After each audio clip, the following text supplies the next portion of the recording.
Look in the eyes of my brother. Yo. Welcome back. We back with the attack on all those. No. Okay. No, wait a minute, Josh. Don't cut the track. I had no plan going into this, and I haven't freestyled in 15 years. Yo, welcome back to another episode of the InforMILLy podcast. Your favorite brothers from the Midland neighborhood of Gary, Indiana, bringing you every bit of forthright, vulnerable honesty that we can in every which ways that we can fathom. Fellas, what's going on with you? How you feeling? Feel good. Everybody just woke up. Damn right about that. True. If that's the case, we got any first time listeners. This is brother man Josh. We got Aaron on the track. Yo, hello world. Thanks for listening. Adam. Good morning or afternoon, depending on when you hear this. Last but never not least, we got Marco. What's up, y'all? Live from the basement, Rap City, the basement. Oh man, I went to my first concert in quite some time last night, and I had the ball, man. Are y'all familiar with Emily King? Yes. Yeah. I am not. I am not. She's really, really dope artist. She's kind of in that vein of like a Leanne LaHavis, Kareem Bailey Ray type feel. Oh, nice. Oh yeah. Nice. Really, really dope vocalist. Found out that both her parents are actually jazz musicians, so it actually explained a lot about her sound. Just as far as like what her vocals can do, but really, wait, really, you found out or she found out? I found out. Oh, okay. I'm you sure thought she had that epiphany on stage? Oh shit! I thought maybe she just met her. I don't know. I have a tendency not to say I sometimes, so I'll start the sentence at the verb. And so I figured it was that. I just had to make sure. Right. But no, I had heard some of her songs before, but maybe not really associated them with her. So it was really dope to like actually go check her out. Shout out to my girl who she wasn't feeling trustworthy of people yet inside this COVID shit, in which she had every reason to believe that. Motherfuckers not really care. People masked up once the show started, but before the show started, everybody was like, it was real hit or miss. The camera turned on. As soon as the camera turned on, everybody had their mask on. So I went in double masked up because I was like, yo, I got shit to do. I can't afford to get sick. You had the Joe Biden. But no, it was a great concert. Shout out to her. If you've never heard Emily King, go listen to her. She's real, real dope. How about y'all? How was y'all week? Well, this is once again Double A reporting live. Pretty good, man. Nothing too crazy. I just kind of want to speak on music really quick. Since you did, what came to mind for me is one of the greatest joints that came out in a while. Actually, two of them. We could talk about the homie Pusha T and that Diet Coke song is incredible. Like we talked about in the previous episode, he never misses. I never song is fire. But even the song that I like even more than that came out this past week, I think, is Johnny P's Caddy with Benny the Butcher and J. Cole. Oh, I heard a lot of praise on that one. I haven't heard it yet, though. Yeah. So pretty much what I'm saying is let's all agree that it's great, and then we can move on to somebody else's week.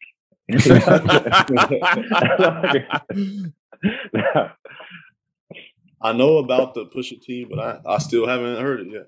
Yeah, I think I'd just rather wait for the whole thing. The album. It's I've been doing that. I've been doing it recently, like just waiting for albums, because like for me, like singles aren't what they were. Obviously, people would put out a single for it to get played on the radio, for people to spark interest in the album. But I just wait for the album. It's like, because for me, like if I'm a fan of you, I'm gonna listen to the album anyway. So I like to listen to it from like the beginning to the end, like everyone does. But anyway, my week was good. It was a funny story that happened Tuesday when I was in class. Our professor, she asked, like before she started her spiel for the day, she was like, How many of Get out you your notebooks and date them. Shout out Miss Stanley. that's funny. But so she asked, so who here has read the material for the week and watched the video? Because typically she'll give us stuff to read and videos to watch on the subject. Anyway, so she asked who's done any of that, and one person raised their hand, and she was like, "Okay, that's interesting." and then she went on. Then she started telling the story about her son. She's like, "So I have a son who's in grad school, and the other day, I don't know if this is a true story or not, but this is what she said. So she was like, she asked him like, did you read the material before your class? And she said his response was, well, of course I did. I would never go to class unprepared. So it just felt like she was like telling this entire like classroom that you guys need to be like my son, as far as it was just really weird. And like she was kind of on that type of her energy was like that the whole day. Like, it was really passive aggressive, and like what has gotten in there? It was really odd, but still kind of funny at the same time. Because it felt like, because that's the first time I felt like a professor was actually treating us like kids. And I was like, when I was getting mentally prepared to go back into school, I was like, I wonder like if there's going to be moments where like because they know most people go to college after high school, so you're 19, 20, that's so I was like, I wonder if there's going to be a moment where these teachers forget that you're talking to adults. And I feel like that was the first like moment for me. I just thought it was funny. Strike one. Yeah. Maybe they still warming up from the Zoom calls. Zoom call teaching. Yep. Man, we've been out of that for at least a year, so we actually started the semester off. The first 2 weeks we were doing Zoom because they were just wanting to. Cause this is around the time where like they're still trying to figure out like numbers will start to surge again. Yeah, so they were like, let's hold off. But there's one class I have where he's like, we're gonna do Zoom anyway, because so like, I don't care what the school says. But yeah, so it's been really interesting. Like just being in this environment where I'm like, on average, I'm probably 10 years older than the average person, if not more. It's just been really interesting. And like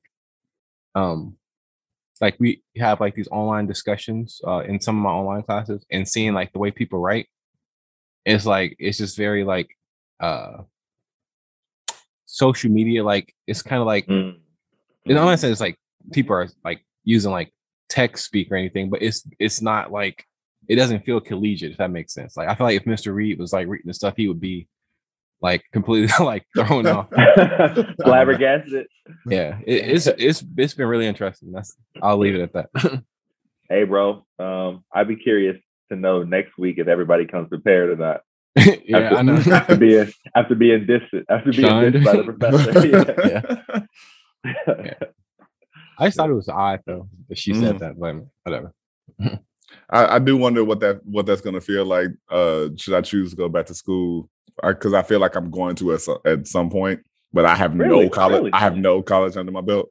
What you saying? Really, as far as me going back to school? Yeah, yeah. Because to some degree, I never like, this is completely new to me. So it was kind of always in the plan. I was just always like, if it happens, it happens. But if career, allows it to not happen, fucking fantastic. What I'm hoping is that I can do some kind of it used to be called, I don't know if it still exists, school without walls situation, where you can it was some kind of program that was happening at some schools, where you could use your professional experience to transfer into college credits. And so there were like there were people old teachers that I had that had like 25 years of professional experience, and so they just had to do like 2 years of school and they got a master's. Now, was it specific to the major in which they're going in which they're getting that degree? As long as it had to do with something like of the profession. Because I think it was like, you probably got maybe an MFA, you got an MFA in dance and choreography, or you got an MFA in dance or choreography, or you got an MFA in like arts administration or something like that. Like I don't know exactly what all of their degrees were in, but they were able to like expedite getting a degree, like getting past an undergrad degree, because they had so many professional years under them. And so I'm like, well, I got 15 so far, so I'm like, you know, I don't know all the like finer inner workings of it, but I know at some point that honorary doctorate, man, off the bat. That requires me influencing like society enough for people to care. Don't nobody know what the fuck I am. But yeah, I would love an honorary doctorate shit from, you know, some HBCU or some shit. Yeah, man. Oh, I think we all had that moment where we think about going back to school, man. Yeah, I've been thinking about that too, because on top of that, a lot of jobs. Well, obviously, Adam got the hookup, but a lot of jobs will pay you to go to school. Like kind of pay you too. Mm-hmm. You know, I've been thinking about that. What I found, like mentally, even though I am working full time and I got a life and all that, I still feel so much more prepared for it now than I did after high school. Like, I feel, I don't know. I feel like after high school, or in high school even, like approaching like when we were getting ready to leave, I was like, man, am I gonna go to like I didn't go obviously, but I did go. I went to Ivy Tech for like a year and a half, but I didn't go off to school. I didn't go do the 4-year, you know, but my mindset I was a little nervous about that because I just like didn't know if I was prepared to go or not. But I feel like now that I've got some life experience, now that I know like kind of what this means, so I feel like a lot of high school kids go to college and they're kind of just doing it because they feel like they're supposed to. Yeah. But me, I feel like my mindset is a little bit different. So I don't know, it just feels right versus it being like an obligation. Like a lot, I guarantee you, like a lot of 20-year-olds feel like it is. Shit, that being said, I think. Go ahead. I'm sorry. No, I was gonna say, and to wrap the point up, I think it'd be cool if like more, and I know students take like a gap year, like where they maybe work or travel before they actually start school. I would say take like 3 or 4 years, honestly, because I think to really get the most out of like college, I think you need to be older. Like I think you need to, because I feel like a lot of people kind of just go through the motions and kind of just finish the assignments just to finish the assignment. And I'm not saying you gotta like worship your course material, like, man, this stuff means so much to me. I'm not saying that, but I don't know. I feel way more prepared now than I did back then. I haven't been in the classroom in like 10 years. So I think that may be a mind state though, which both sides can be argued. I have no school, so I can't necessarily argue for either. But but go ahead and give it to us anyway. It's like I feel like this is all opinion. Like this is unfounded opinion. I only said that because you qualified it with. It's always funny when somebody's like, I have no actual experience on either side, but I'm about to give it to you anyway. I'm gonna give you what I think is a perspective. Sorry, I know. I'm almost. Please. And points gone. Oh shit! I'm sorry, dog. But no. I think it's a thing of people who go to school right out of high school, while their maturity level probably can't handle whatever that environment is. I think it's a thing of because you're already in school, schooling is still definitely familiar to you. Yep, that's definitely the perk of going right after high school. But I completely get the whole like with the maturation that kind of comes with age, you have a different level of focus, a different level of commitment, a different level of like self accountability to it all. And so the other side of like whatever the college experience is to a lot of people of, you know, extracurricular programs or Greek life or all that kind of stuff is less important to you because you're like, I have all these other things in life going on already. I don't need the extra stimulus. That's so funny. Dude. Like, I gotta say this though. What day was that? Wednesday. I got a call from the African American something. It's like a group on campus where it's like I'm not gonna call it a mentorship, but it's like a fellowship ish. It's like it's just a group. It's a collective, and you it's there to support each other, and you meet like once a month, and kind of like that. And I've been getting their emails since I've enrolled. Probably because I checked black on the application. I never asked for the emails, but I've been getting emails, and then the guy finally calls me on Wednesday to just explain the stuff. And I'm like, oh yeah, I've seen your emails, and he says like you should want more out of college than just to go to college and get the degree. And I was like, though I agree with you, my circumstances are different. I was like, I'm 33 years old. I'm married. I'm in a position where I work full time. So for me, I really am just trying to get the degree. I'm not really trying to, And he's like, I get that, and et cetera, et cetera. So I just thought it was interesting that you said that, Josh, because like that's exactly what I was thinking like 3 days ago. I was like, I'm good on the booster club. I don't need to do yearbook. Just give me my classes. Now we're just. It's safe to assume that just about anybody who decides to get their degree is planning on that bettering their opportunities for the future in whatever career they're in or otherwise, right? Yeah. Right. Same for you, Josh. You can see that getting the degree would actually help give you a leg up in your industry as well. No. Okay. It's a thing of it depends on what you're trying to do, I guess. If I were trying to get more work in colleges, then having college under my belt helps.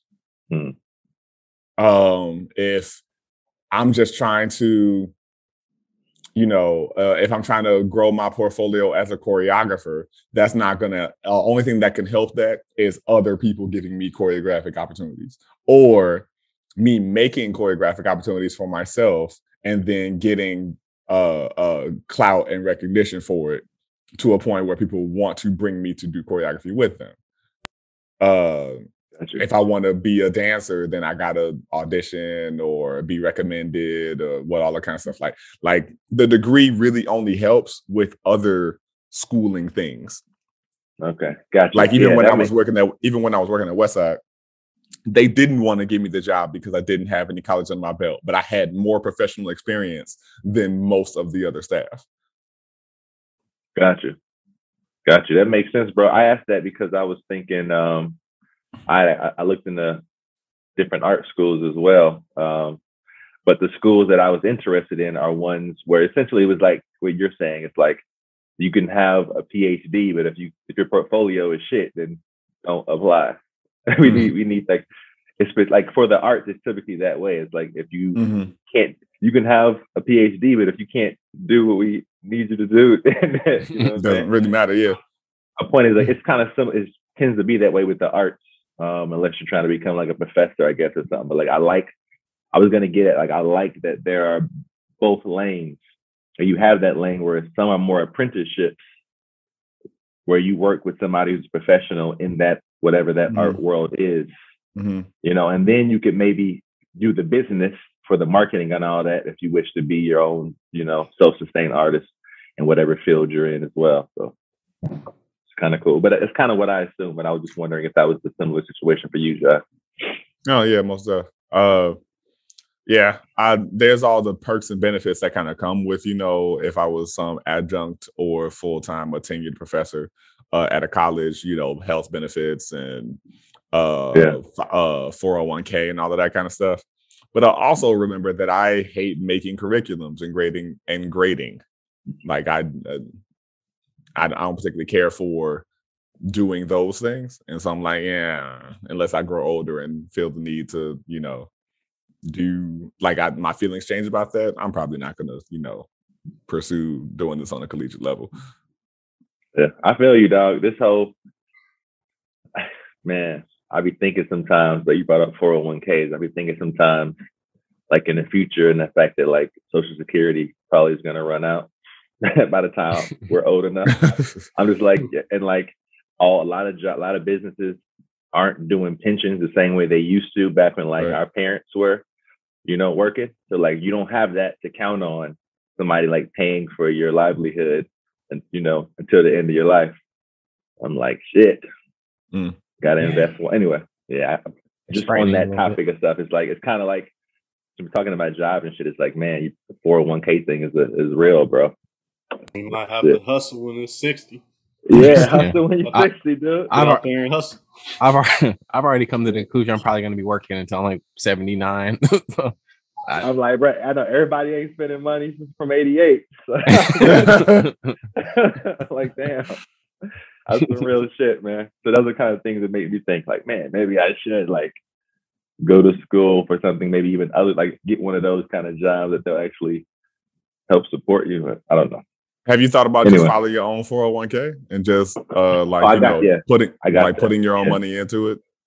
That's what I got now. Okay. Essentially what I'm doing right now. Yeah. I mean, I'd just be nice if somebody else would do it. Oh, absolutely. I only say as someone who, one, doesn't do that, and two, it's just I've resigned myself to knowing that I've pursued a non-lucrative profession that has some avenues of accruing not wealth, but minor riches. Ain't no wealth in this shit. Take like Alvin Ailey, for instance. Like somebody who works for Alvin Ailey, and maybe not all the positions, but is there a position like the head of Alvin Ailey? I'm sure they're getting something. Like I'm just thinking Alvin Ailey is like they're probably one of the well-known companies. Is that fair to say in the U.S.? Mind you, I'm not speaking like I know. It's more of a question. No. I know. There's points that I can make toward that. So take this with a grain of salt because I don't know all the finer details of it. When Ailey died, the company was multiple $1 million in debt. And he died December like 91 or something like that. The company was brought out of that debt and appears to have some kind of lucrative foundation under it, but it kind of hit a glass ceiling when the dancers started to realize that they tour more than every other dance company. They tour more than every other dance company in the world. There's no other company in the world that tours more than Ailey. Yeah. But the dancers are not paid, do not have the same benefits and amenities as as like dancers in New York City Ballet or like their white counterparts. And so a couple years ago, the dancers went on strike against the company, and so they told their artistic director, their executive director, these are the rates and everything that our white counterparts are getting in these ballet companies, and we know we work more than them, and we produce whatever caliber of work, et cetera, and they told them you should be happy for what you get because you're the highest caliber in what you do. Yo, I got one quick comment on it. That's fucking crazy. But because of that, this is crazy, right? One of the reasons why I brought them up is because this might even be a decade now. I was looking at I was just going online and saying how much, like, what's the net worth of whoever owns Alvin Ailey? What's the net worth of Walt Disney? What's the, like, just different art? Mm-hmm. And this might have been a decade ago, or it might have been like maybe more 5 or 6 years ago, or whatever. It was a while ago. I was looking up different things, and one thing stuck out is like at that time, whoever owned or was at the top of Alvin Ailey was making $660,000 a year. That's why those motherfuckers ain't getting benefits and all that other shit. You got all the money. Well, I couldn't believe it. But the thing about it is, 660,000 ain't shit. for as much money as Ailey brings in a year. And they run their own. They have their own full building and studio in New York City. And so I'm like, something ain't right there. Like, I assure you, the millions upon millions of dollars that company makes every year for their artistic director to be making barely over $500,000, for that to be their net. I'm sorry, that's one person. One person. Yeah, one person's. That's what I'm saying. If that was her net worth at the time, that's still fucking wild. Wait, so net worth or salary? Like, was that her salary? That's her salary. That was her. Well, you know what? Damn, I don't know. I'm assuming they gave me salary. I mean, when they like, it's rare that you don't Google somebody's salary. You can Google their net worth. I don't know if you can Google their exact. How would they know? How would they know? Like because the net worth stuff. When I see it, that's like all the stuff, all your assets and everything combined. That's what I'm saying. Is your net worth? Like, and it's always an average. It's always it's usually celebrities too. It's not how would they? That's what I'm saying. So like, if you're seeing the net worth and it's less than $1 million of a multi-million-dollar company, that's and most of that is probably her house. It's assets. Yeah. So, and if she lives in New York, it's probably her house. It's probably her house. That's what I'm saying. So that's it. So that's what I'm saying. Like, so that. Well, my net worth right now my net worth now is $6,600. I wouldn't mind that. Is what I'm saying. So yeah, the company had to go on strike to even get like a bare minimum of what they should be earning based on just what white counterparts is doing. You know, they're out here when they're on tour, they got to share hotel rooms, and meanwhile, cast and ballet companies are getting full suites by themselves. And so, like I said, I don't know all finer details, but they had to go through a whole thing, and they're supposed to be like the premier league black dance company or whatever. And the Howard of dance. And even they're the person that runs their money is like, but you're the top of the black food chain, so why are you complaining? You're supposed to be just happy with that. You're supposed to be happy with that, right? And so, yeah. It's an interesting. It's an interesting situation, man. Definitely, that's one that we should definitely just dive deeper into sometime. Like what we should and shouldn't accept, and what have you. Yeah. This is a little bit off topic, but not really. But y'all heard about the head coach of the Dolphins? I don't know if we talked about this. The ex-coach Brian Flores. Yeah, Brian Flores. So he's suing the NFL class action suit for basically racism, not hiring any black coaches, and actually he got fired after 2 successful seasons. Winning seasons. Successful. But of a notoriously terrible team. Yeah. And it's kind of on topic because like this is an instance where somebody is actually trying to, I mean, he got a lot to lose because you going up against the NFL, that's like a multi-billion-dollar company and mafia. And pretty much, yeah. And it's for a change. So it's have y'all heard about that? No, I don't know nothing about this. Me either, Doc. I just know Dan Marino, and way back. I don't know, man. I can speak on a little bit.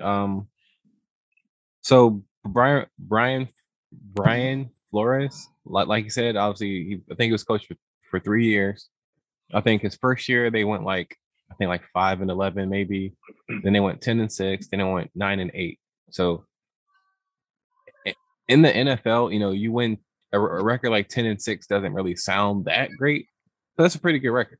A lot of times that'll get you to the playoffs. In that case, it didn't get them to the playoffs, but so he was fired after 2 technically winning seasons. We won more games than he lost. And he got fired. So, and a lot of people around the league, you know, whether it be like the NFL or sports media, pretty much everyone was kind of shocked by that. Like, what? Like this dude was elevating the team. But then, like, you know, when he files his lawsuit and details start to come out, there was like he has a accusation saying that the owner of the team had offered him $100,000 to lose $100,000 per game to lose games. So they would get a higher draft pick the following year. So he, according to Brian Flores, he declined, but he said he was offered that. I mean, it's really just a lot of stuff, honestly, between just between him and the owner of that team. But then there's other stuff like the interview. Bill Belichick. That was the part that just killed me. So there's another part of the case where he was supposed to interview with the Buffalo Bills. Bill Belichick sends him a text message 3 days before his interview saying, "Congratulations on the job." And Brian's like, what do you talk? I don't interview for like another 3 days. You're like, and then Brian was like, are you sure you're talking to the right Brian? Because Bill Belichick, he had two Brians working under him, Brian Flores and Brian Daboll or Dable, whatever. Brian Dable was the guy that actually got the job. The thing is, he got the job before Brian Flores even interviewed for the job. And he still went for the interview. Yeah, and he still went to the interview. And it was just funny because out of every staff member in the NFL, Bill Belichick was the one that screwed this whole thing up. Like the man that's regarded as one of the greatest coaches, if not the greatest football coach of all time, he sent the text to the wrong guy. Essentially. Man, fuck Bill Belichick. They've been cheating for a long time, man. It's just starting to. You really starting to see all of the BS that the NFL is about, man. Yeah, I feel that. That's true. I don't like. Real quick, it kind of started with the concussion gate lawsuit and all that. But it feels like since then it's just kind of been like every few years there's another big like case that makes them look really bad. Really bad, man. Every year is something, man. Yeah. I was just gonna say I don't like Tom Brady or Bill Belichick, but like they are the greatest, man. They are. They might be the greatest. I want to put Peyton Manning up there. I want to, and like I don't like him, but goddamn, I don't. I mean. They sure do win a lot. They sure have won a lot. They sure have won a lot. I mean, they've been close to too many scandals for me. Like, especially Bill Belichick and Tom Brady? Especially like against the Colts. Like that's my team, so I can't really. Yeah, I can't go for that, man. I can't go for that. So for me, like, I ain't gonna like. I don't care for Bill Belichick, but I don't have anything against Tom Brady. Besides the deflated ball from a couple Super Bowls ago, like what other conspiracies has Tom Brady been under? And even that, he appealed. He actually won that appeal. He eventually had to serve the suspension because he eventually just had to give up because the season was starting. But but we don't have to talk about this, but like I'm sure they just like dropped that because he's Tom Brady. I mean, he's had the suspension though. Look, bro, the only other conspiracy that I know that Tom Brady's been involved in is winning a lot. being great. Didn't they spy on the other sidelines? Yeah. That was one of them. Yeah, Josh McDaniels, the offensive coordinator, I think he was responsible for, I don't know if it was him or Bill Belichick, but I mean, obviously, if one person knows, somebody else probably knows about it. Right. So. Yeah. Definitely, bro. And what's crazy about Josh McDaniels is he actually got hired like this on this offseason. He got hired as a head coach. And he's already been hired as a head coach once. And he got fired for cheating. Then he got offered another job with the Colts, right? Josh McDaniels? Yeah, he got the job, then he backed out. or is it the Jaguars? I don't know, man. He got hired by somebody else, and before he even stepped foot on, like, before he actually was like actively the coach, he stepped down as the coach, and then he still got another job offer. And like Shannon Sharp, like he says all the time, but he's like, when have you like? He's like, if a black coach ever got offered a job and declined the job, he would never get another opportunity again. Like as far as being a head coach, it's like if you get an opportunity, you take it, because the odds of you know, especially if you're a black, a black dude trying to get a head coaching job, it's like they always you have to take it, because if you don't, the chance of you getting another one is like, they're kind of slim. But God damn. Well, it's it just makes me think, like Marcus was saying, how much more shit that we don't know is is there, man. I guess you can expect that kind of shit, unfortunately, for like big companies that they've been around for long enough time, with different types of people coming in and out of there, like been around for decades and multi-billion-dollar. I mean, they're gonna, like, there's gotta be a bunch of shit in there that we just don't know, man. Fucking scary, bro. Scary. But our topic at hand is, are we taking it there? We can. Sure. Let's hop into it. I was trying to find a segue. Failed. I didn't have one either, bro. I didn't have one either. I'm like, I'm looking at the time. I thought I had one earlier. You were like, yeah, back in the day. And I was like, well, speaking of back in the day, what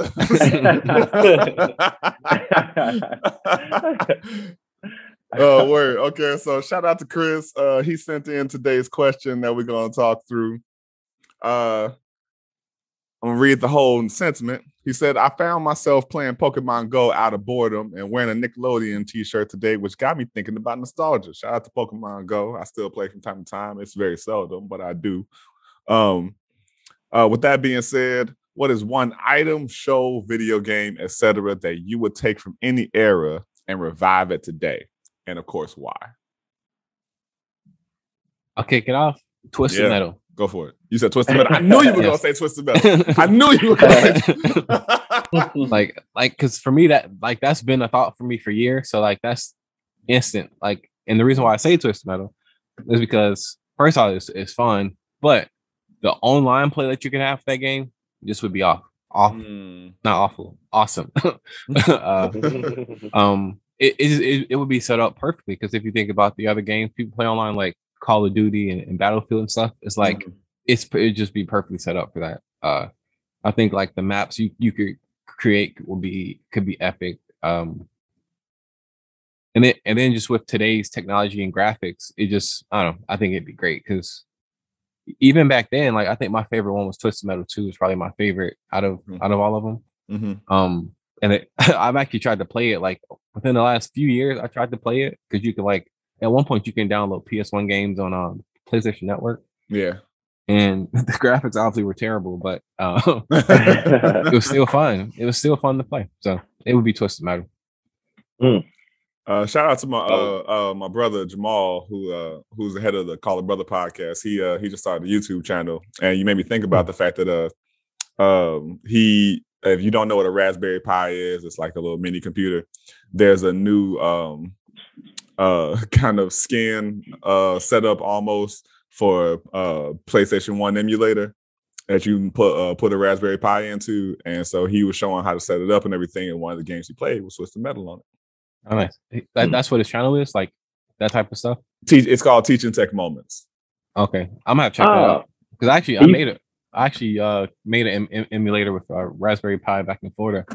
I don't use it at all, but I did make it. It was a bit of a challenge for me, because I'm not really a tech person like that. So it was definitely a challenge, but I'm interested though. Well, that's what his channel is for, is to show that. And if you listen to Call the Brother, it's a segment he does on there, Teaching Tech Moments. I was about to say, I like that.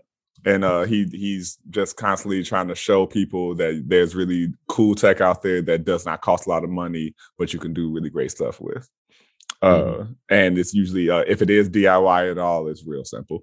And so I'll give Adam the link so he can put it in in the description for the YouTube. Nice.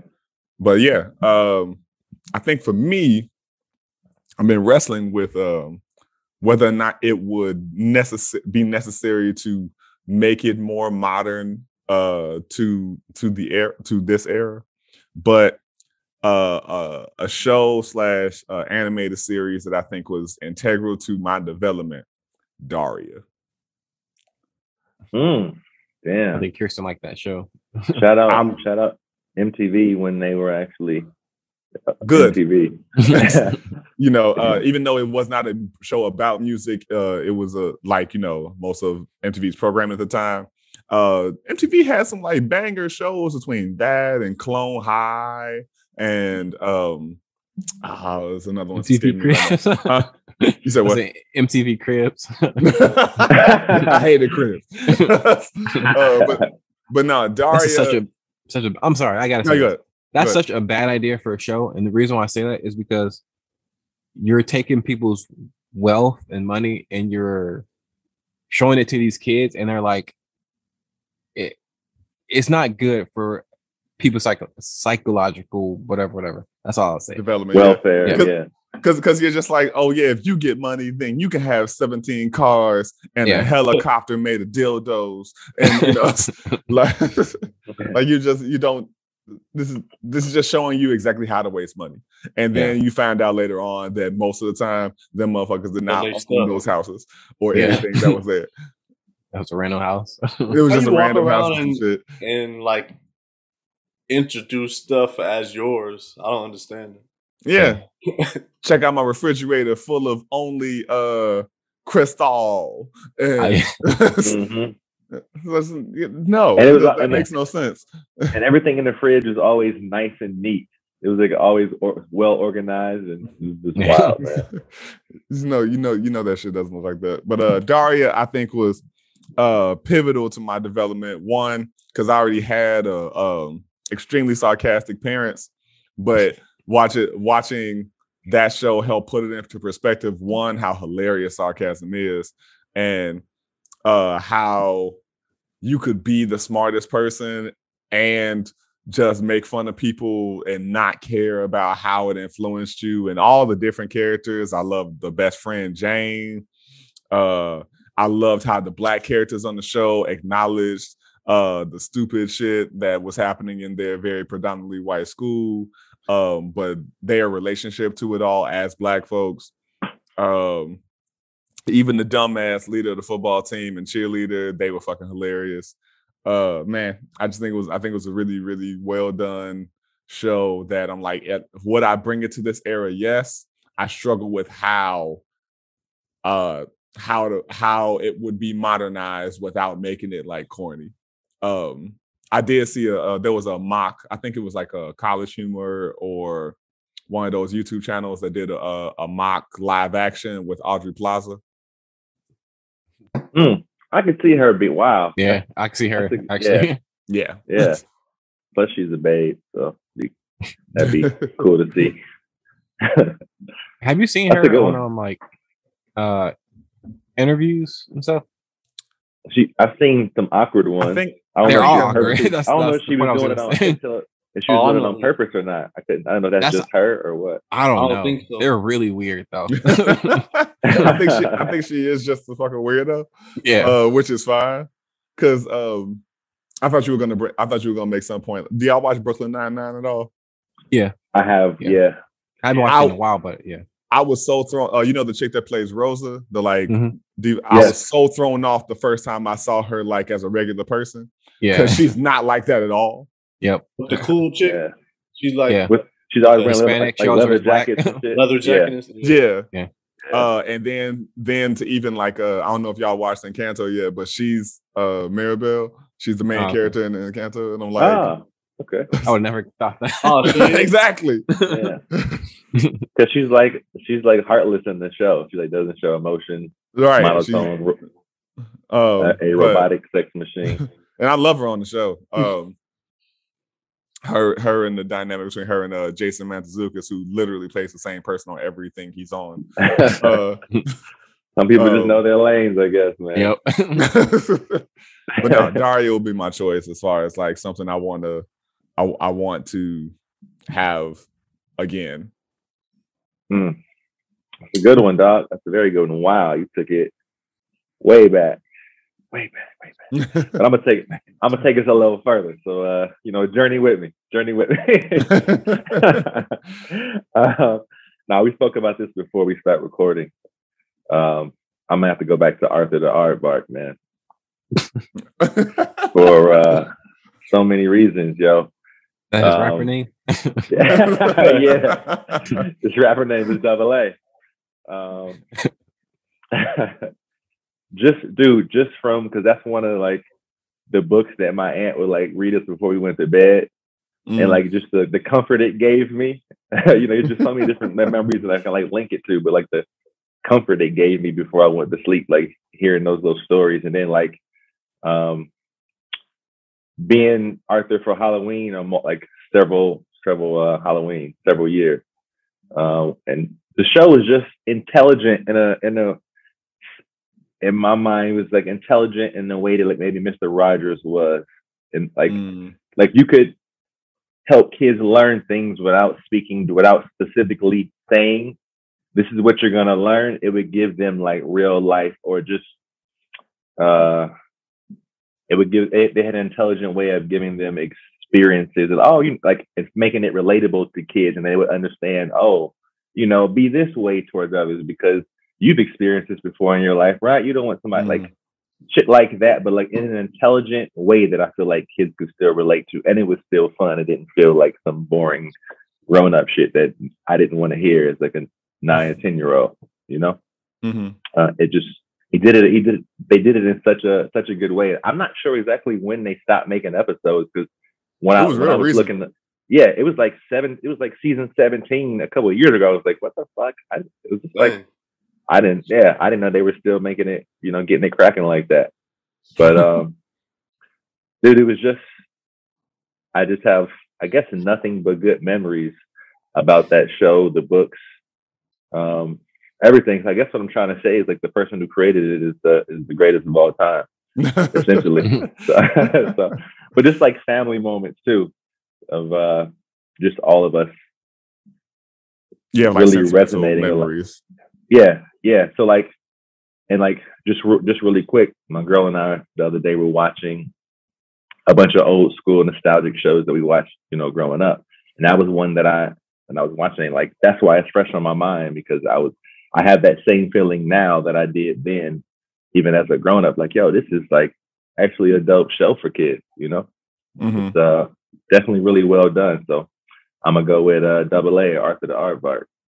So his name is Mark Brown. Yes. By chance, does it also say when they stopped making new episodes? I have to look that up too. But Mark Brown is 75, he's still alive.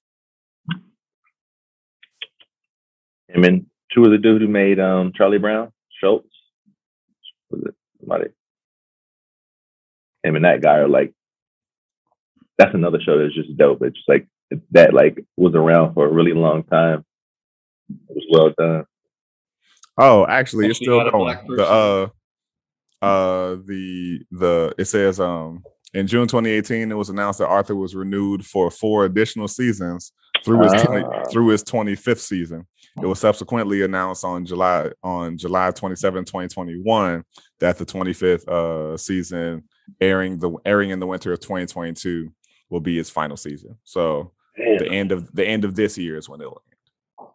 And it's crazy because it's PBS too. It's like it's not like they're getting a shit ton of funding and like money. It's PBS and it lasted that damn long, yo. That's wild. 25 years. That's crazy. Shout out to our a quarter of a century. Crazy, man. Well, I'm glad I picked the good one. God damn. So, with that being said, could they bring it back if it's still going on? If it's still going on? It's a good catch. That's a good catch. That is a good point. That's a good point. Just because it's been a while since you and Dolls did it. It's been going on this whole time. Like, we still here. That's a good point. Yeah. I guess we'll have to give it like a decade. See where we at. Another contract renewal. Yeah. I might have to jump in that motherfucker in the writer's booth. We'll see. We'll see. Marcus, what you got, man? Got a few things, man. I got some honorable mentions I'm gonna say first. I think they should definitely bring back like Walkmans. But okay. Just like don't have CDs or tapes, just have it like a just like a shell of a thing, like maybe it can have some other function inside of it, but just heat up a hot pocket. The feel of holding a waffle, like a waffle maker, a waffle. Yeah, maker. maybe you could put some Pop-Tarts in it or something. Yeah. What if they made a walk? This probably exists, but what if they made a Walkman phone case where it was shaped like a Walkman? I'm sure that exists. And then you put like just like the headphones on would be like but the old school headphones would be like a Bluetooth headset, but they're shaped and styled like that. I love that it's a Bluetooth headset that just has the accessory cord. Yeah. Maybe it could just be a wallet. It'll be a wallet too. Yeah. Put cards in. That's a good one. That's a good one. I'd look that up. I got another one. Okay. The cars from the 90s, man. The style of them. Okay. The interior, the luxury.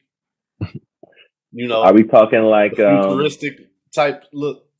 The Thunderbird? Oh, okay. I was like, you say futuristic, like we ain't 30 years in the future. Well, I mean, like their idea of futuristic then was kind of like still kind of boxy. And there's something about that boxy 90s car look. Even for sports cars, it had that look too. Like the Ferraris and shit. Yeah. That, like how they would portray them back then. Yeah, it did have like a bit of a boxier look.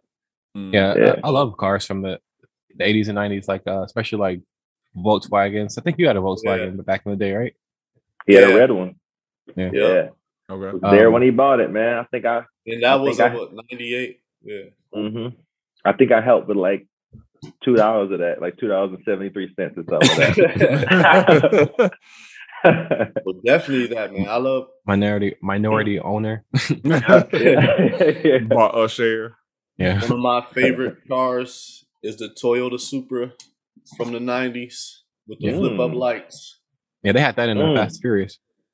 Yeah. It was an orange car in there, I think. No, I know it was. It was the orange car. I believe one of them had a T-top. Yeah, that's a good one. Like, do you see what time it is? Let me go ahead and bring this to your attention real quick. Dude, I feel crazy. It's crazy. I totally like discounted the cars back then. Damn, didn't even consider it. No, because you just say item. So yeah. I got one final one though. Go for it. This is your actual choice. Also, right. Yeah. They could be adjustable. I don't know if this one is as strong as the other ones, but okay.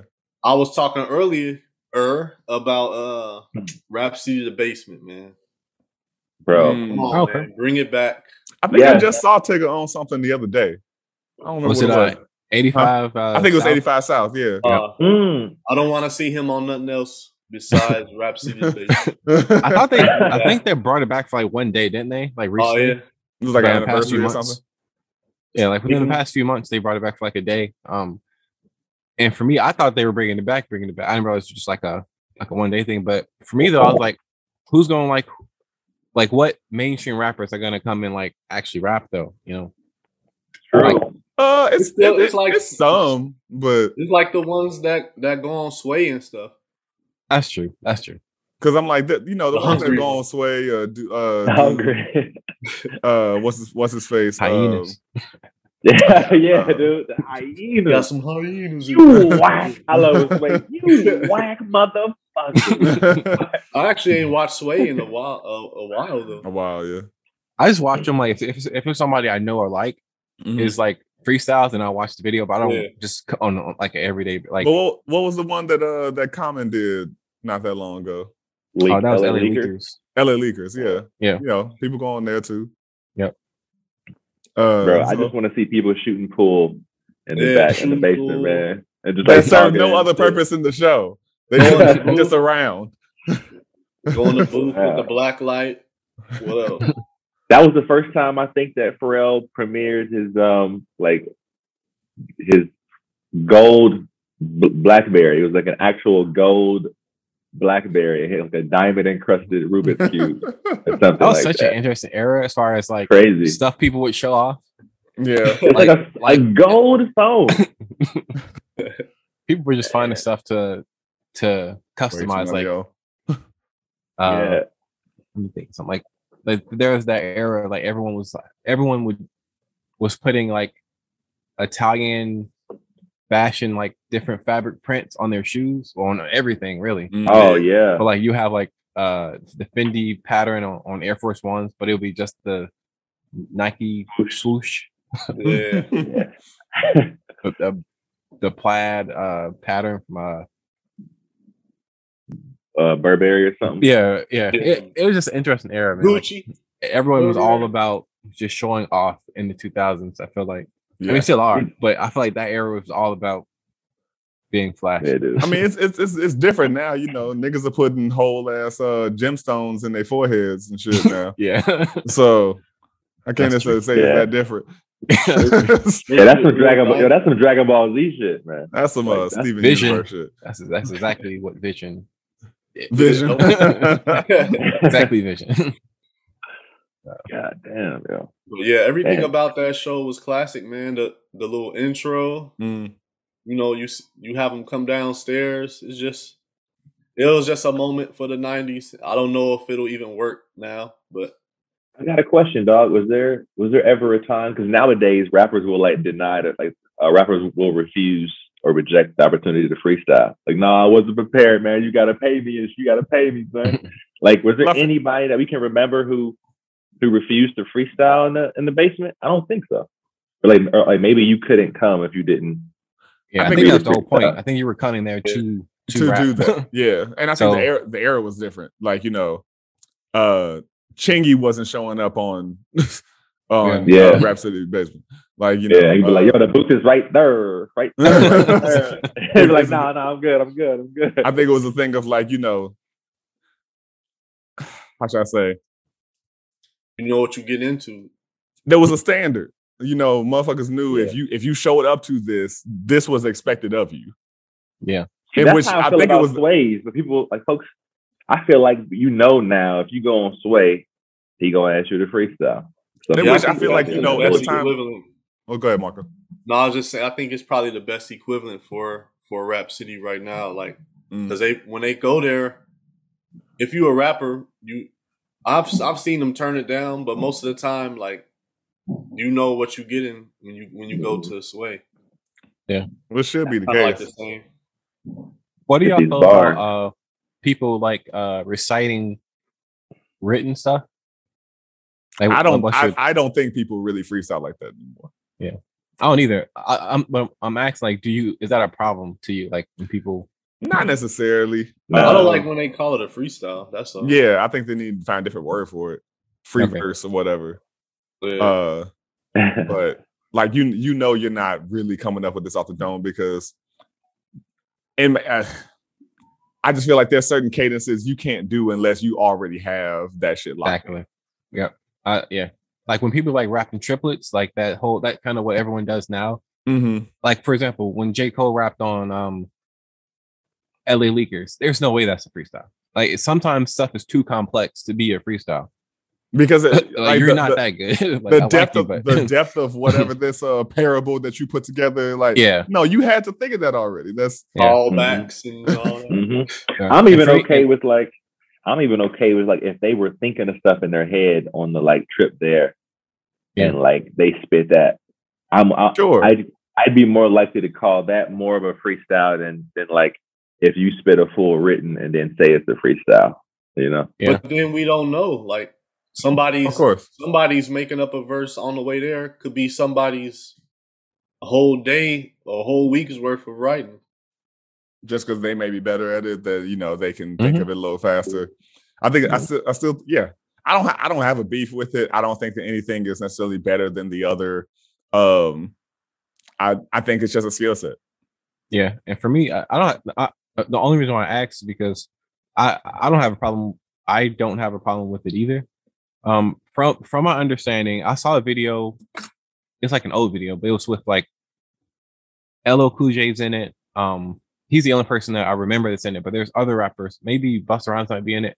There's a bunch of rappers from back in the day, and there's a interviewer, and he's asking them like just what do they feel about freestyling, like, and one person says, or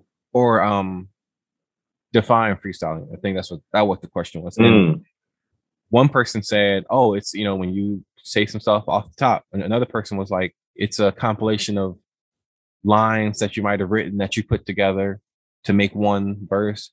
And another guy was like, it's just a pre-written verse. So it's a lot. So it's like, and these are all guys in the game.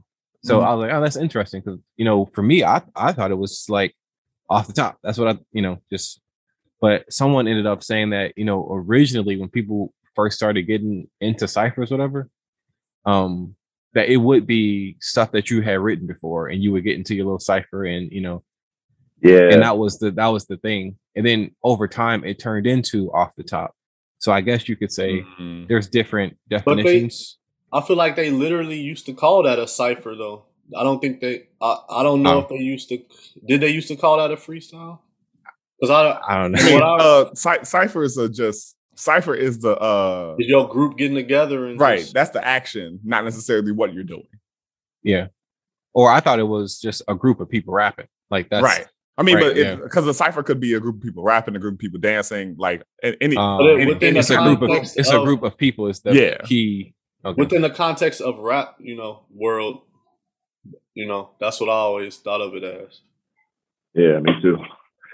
And I think I feel like a lot of even kind of like battling, like I feel like a lot of people who would go to like Sway or LA Leakers or something and rap, like they rap sometimes as if they're talking towards a specific person, almost like battle rapping. It's sometimes it feels that way, like when they're hungry, like Marcus said, when they're really out here getting hungry. Yeah. I noticed, right. And a lot of rappers use you. Like it's like because it can go towards anybody. It could be aimed at anybody. All you got to do is pick a specific person or you're beefing with in the moment or whatever. And like I think like M and Proof, I think was talking about how even before they have like a rap battle against somebody, they'll have certain pre-written that they're thinking of in their mind, and then on the spot they'll like throw in, a couple lines and verses here and there as well to like make it make more sense for that particular person. It's kind of like a mixture of the two. So I can see folks kind of taking that and going into a quote unquote freestyle with that same mentality. It makes me think of 8 Mile. Like remember in 8 Mile how like they would show certain scenes where he was like writing. It would show him writing like 2 lines. That'd be it. But then, and then like later in the movie, he would be reciting that line, but it wouldn't be like he wrote down a whole verse or anything. But it would be just like, oh, okay, he's just incorporating these lines that he thought of, a week prior or something. Maybe it was like a prompt, like those lines were there to like anchor him so he could exactly further. Yeah. Exactly. Because I always think about, I don't know, for freestyling, I always think about like, old footage of KRS-One where he just be like in a record store, just saying shit off top, or two examples that are pretty identical. One being that old ass footage of Quest and Black Thought in an alley in Philly. And Quest is beatboxing and just pointing the shit, and then Black Thought will like rap based on that prompt word, or the homie Rico Sisney from Sidewalk Chalk.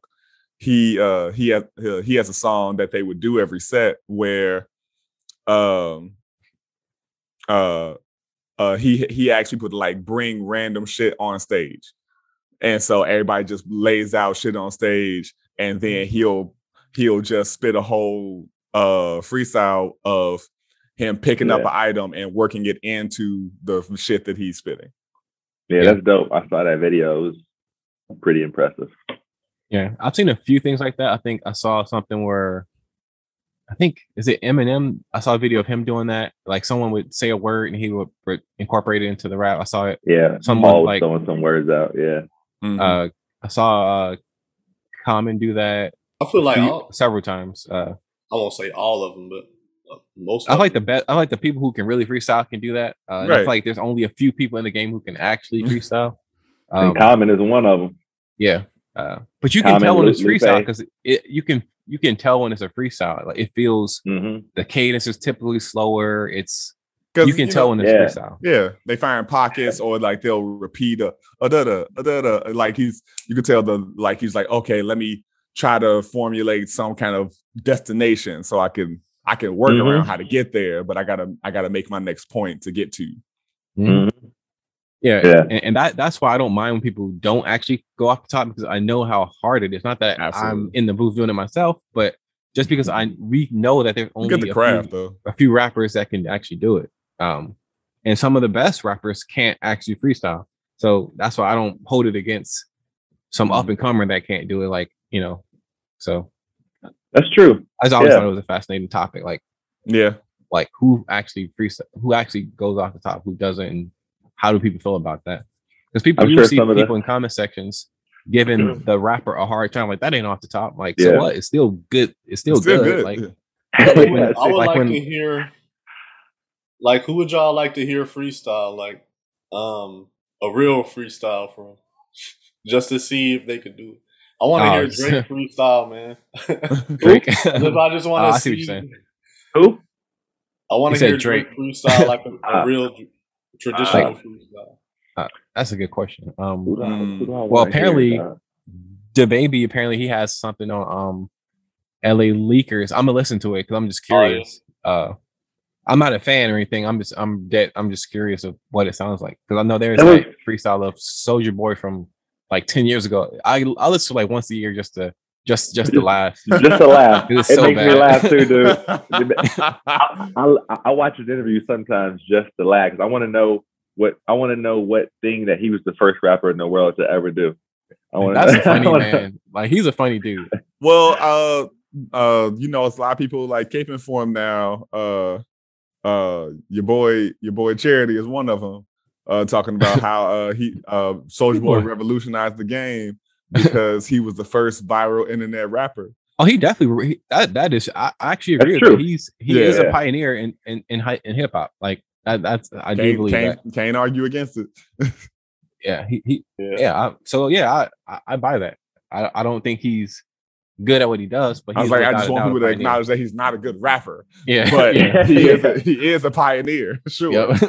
and I think he got involved in some like game console situation. Oh yeah. that fake game. He's making like a shit ton of money off it. Like God, man, and then he got immediately sued because he was still on the game.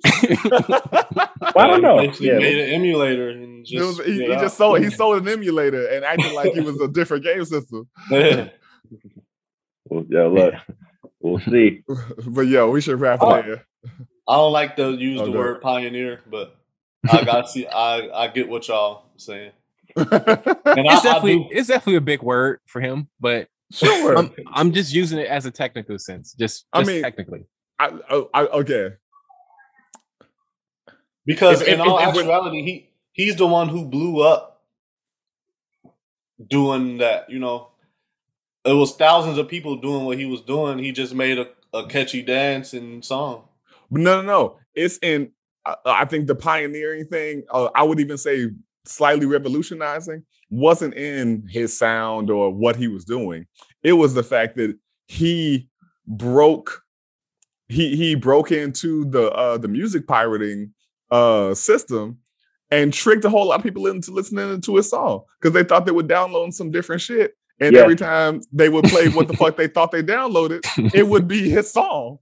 So he was making like actual money from shit like that before. Ringtones. Yeah. Ringtones. Thousands, yeah.